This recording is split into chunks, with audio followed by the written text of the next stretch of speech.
porque una de las cosas que se hizo fueron medidas preventivas precisamente para tener herramientas de medición del caudal, que en este caso son responsabilidad propia de los productores o de las personas a las que se les otorga la concesión de agua, y ya hemos empezado a recibir precisamente diseños de estas infraestructuras como parte de la necesidad de hacer un mejor control del agua en esta fuente. Es una fuente de muy alto conflicto, tendremos que seguir actuando y por supuesto allí está toda la funcionalidad misional. Pero la corporación desde enero del año pasado, refiriéndome a la situación precisamente que acabé de mencionar, estaba haciendo monitoreos de la fuente. Nosotros hacemos monitoreos permanentes de la fuente y tenemos que hacer ese control, ¿sí? Sin embargo, a pesar de eso, por supuesto, no tenemos la capacidad de en todo momento controlar cada uno de los puntos de la cuenca, y ahí es donde tenemos que llamar a la solidaridad de todos los productores, de todas las personas, de que cuidemos el río, de que efectivamente nos atengamos a la concesión de aguas que otorgó la corporación, porque eso lo que garantiza es que el río siempre va a tener su caudal ecológico y se va a proteger su hidrología y también sus recursos hidrobiológicos.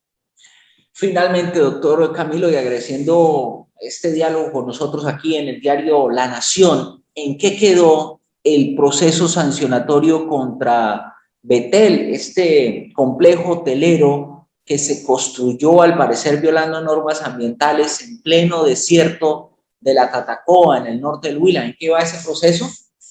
Sí, de acuerdo. Digamos, el proceso precisamente estamos desarrollando pues toda la actuación administrativa de la corporación alrededor. No es un proceso cerrado. La corporación había determinado unas sanciones. Esas sanciones eran sujetas de un recurso legal de reposición. Así fue. La empresa que está incluida en el proceso sancionatorio solicitó, por supuesto, y argumentó algunos aspectos complementarios al proceso. La corporación, como es lógico y como debemos atender también ese derecho a la legítima defensa, estamos atendiendo unos nuevos elementos. Actualmente estamos en un proceso probatorio precisamente en torno a los nuevos elementos que se impusieron en el proceso legal sancionatorio, y estamos avanzando. Después de estos procesos pues vendrán las demás actuaciones administrativas, incluyendo los alegatos de conclusión y demás, para permitir ya pues cerrar el proceso como tal en los términos en los que está estructurado. Sin embargo, sí es importante mencionar que hay unas medidas preventivas alrededor de los vertimientos, del manejo de residuos sólidos, que se impusieron desde el primer momento y que la corporación continúa haciendo seguimiento para garantizar que se cumplan. Esas medidas restrictivas, esas medidas cautelares, ¿están vigentes, doctor Camilo? Sí, correcto. Las medidas, hay una serie de medidas preventivas que están vigentes desde el primer momento iniciado el proceso, y la corporación hace seguimiento a ellas. Sin embargo, las medidas que aún no han quedado en pie son las sanciones, las medidas sancionatorias en sus diferentes categorías, las cuales solamente podrán quedar en firme una vez finalizado y agotados todas las etapas del proceso administrativo. ¿Cuándo podría estar terminando o cuándo podrían estar culminando todas esas etapas del proceso de los que usted habla, doctor Camilo? Pues tenemos estimado, ya estamos en la fase probatoria, tenemos estimado que alrededor de 3 o 4 meses, dependiendo, por supuesto, las distintas discusiones legales que se den, los distintos recursos que puedan llegar a la corporación para poder finalizar este proceso. Pues, doctor Camilo Agudelo, director de la CAM, la máxima autoridad ambiental del Huila, ha sido usted muy amable. Gracias por estar con nosotros. Su mensaje final para todos los huilenses a esta hora, ¿cuál es? Hagamos causa común por este valor común que es nuestro patrimonio natural, y que en ese sentido estemos cerca de las actuaciones institucionales, y que en ese sentido también avancemos en los liderazgos de cada uno de nosotros hacia la acción de protección y conservación. Muchas gracias. Doctor Camilo, gracias. Saludos. Bueno, muchas gracias. Un feliz día.